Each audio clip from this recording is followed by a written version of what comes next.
por que esse filme é tão importante e por que ele não é mais um filme sobre a ditadura. Bem-vindos a mais um Pipoca Literária. Eu sou Bruna Peranovic e hoje nós vamos falar do nosso filme brasileiro indicado ao Oscar de 2026, O Agente Secreto. Dona Sebastiana? Sou sim, a senhora ditou. Eu tô ameaçado de morte.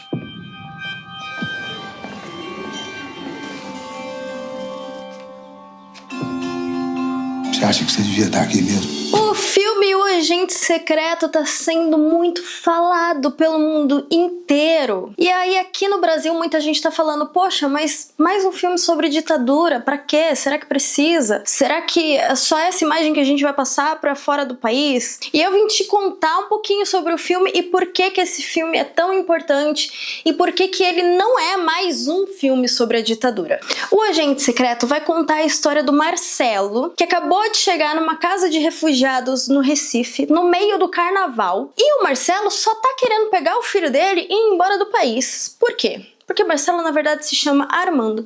E ele trabalhava numa faculdade, ele estava à frente de uma pesquisa. E essa pesquisa teve alguns embates de interesses com um empresário. E esse empresário vai até a faculdade tentar conversar com o Armando. E ele não gosta nada dessa pesquisa. Aos poucos ele começa a desfazer o grupo dessas pessoas que estão trabalhando na pesquisa. E aí o Armando se pinica dali. Quando ele chega no Recife, ele descobre que esse empresário mandou matar ele. Então a história vai se desenrolar em cima disso, dessa perseguição política atrás do Marcelo.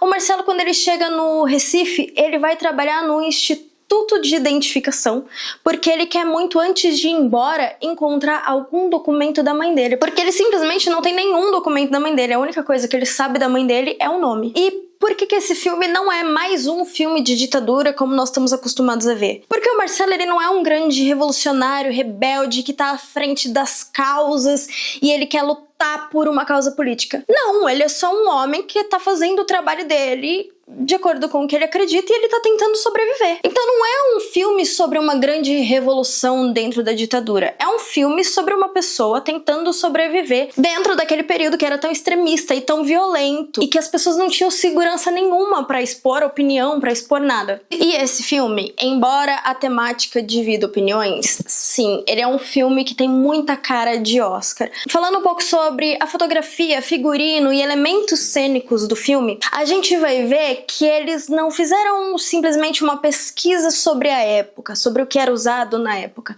A gente vai ver que a equipe foi pesquisar em fotos do passado.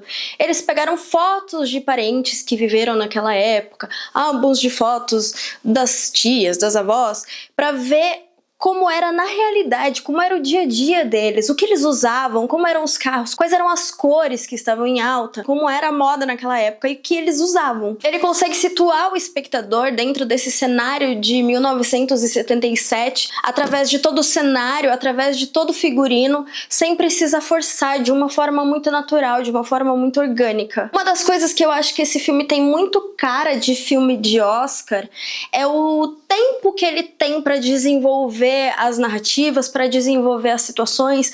É um filme que ele é todo contado com calma, ele não tem pressa para que aconteçam as coisas, ele não tem pressa para resolver as situações. Ele te dá as situações, ele te dá tempo para pensar sobre aquilo, os personagens têm tempo de reação quando as coisas acontecem. Não é um filme corrido e que as coisas acontecem uma atrás da outra, tanto que é um filme bem longo, né? Um filme de 2h40.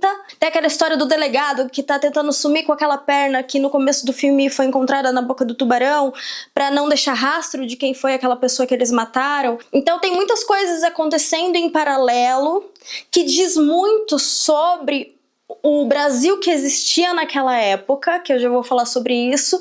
Então ele não tem pressa para desenrolar os assuntos, principalmente o assunto principal, que é a perseguição em cima do Armando. Hoje em dia, a gente vê muitos filmes com um ritmo mais acelerado no Oscar por causa dos filmes de streaming que veio. Mas se você for pegar os filmes de Oscar de alguns anos atrás, eram filmes com muito mais tempo de desenvolver as emoções, tempo de desenvolver os raciocínios. Filmes que as pessoas consideravam lentos e chatos porque eles eram longos, mas não é longo porque tem muita coisa acontecendo. Ele era longo porque ele tinha um tempo maior para digerir os acontecimentos, para desenvolver as evoluções e as emoções dos personagens. E o Agente Secreto tem muito disso. Ele não tem pressa para contar essa história, ele não tem pressa para ter um desfecho. E ele desenrola as histórias, cada uma no seu lugar. Não fica aquela coisa que fica uma coisa passando por cima da outra e quando você vai ver você não tá entendendo nada. Não, ele tem muito pontuadinho cada situação, cada personagem, o núcleo de cada personagem. E outra coisa que também é muito legal que esse filme esteja no Oscar, porque como ele se passa no Recife,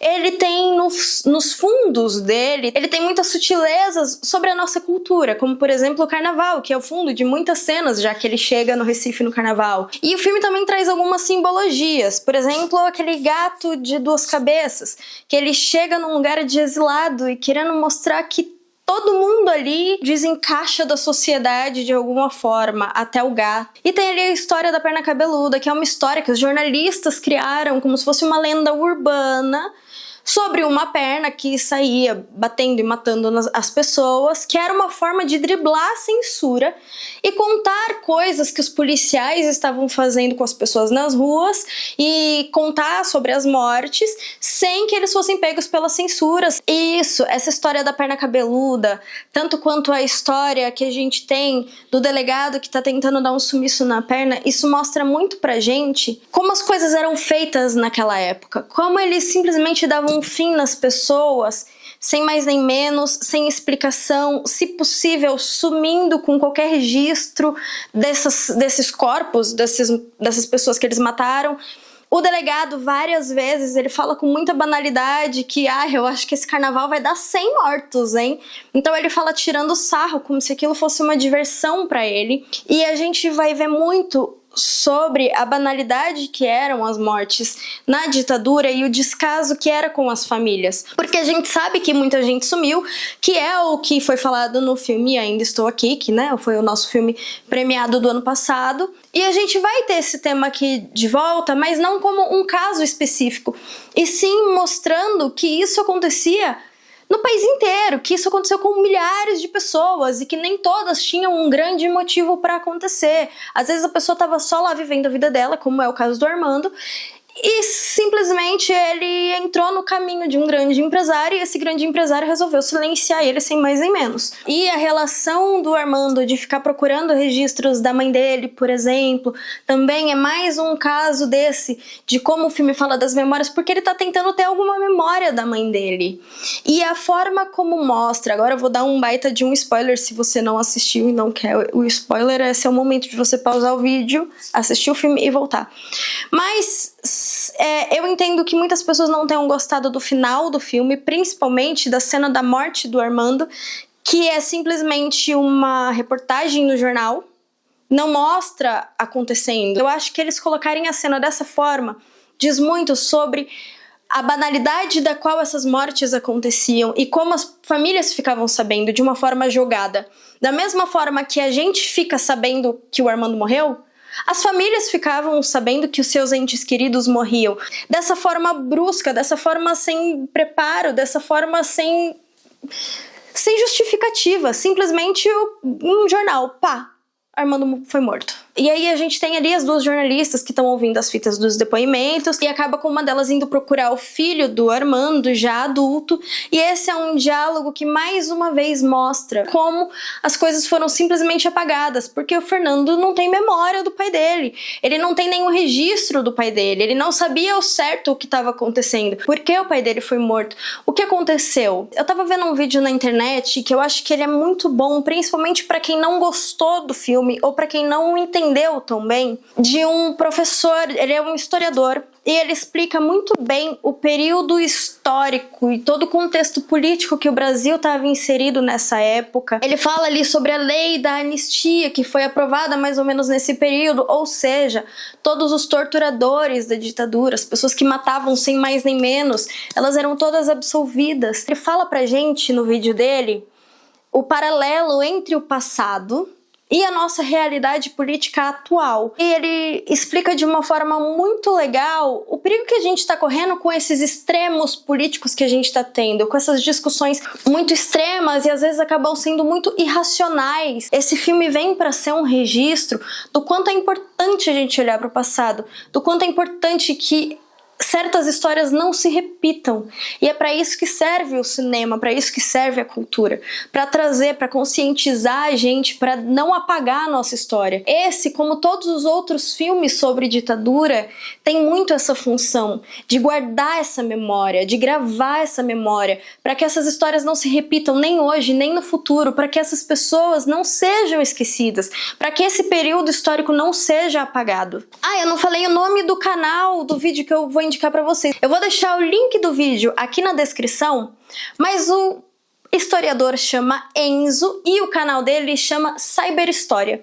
Pelo que eu vi, ele explica muitas coisas de outros filmes também, é um canal muito interessante. E tá aí uma prova pra gente ver que canais pequenos às vezes informam a gente muito melhor do que canais muito gigantes. Não é um canal muito grande, não é um canal tão conhecido ainda, mas anotem esse nome porque, assim, ele explica a história e o contexto político de uma forma muito fácil de entender, que vai conscientizar a gente muito bem dos riscos atuais que a nossa política corre. Uma pequena observação.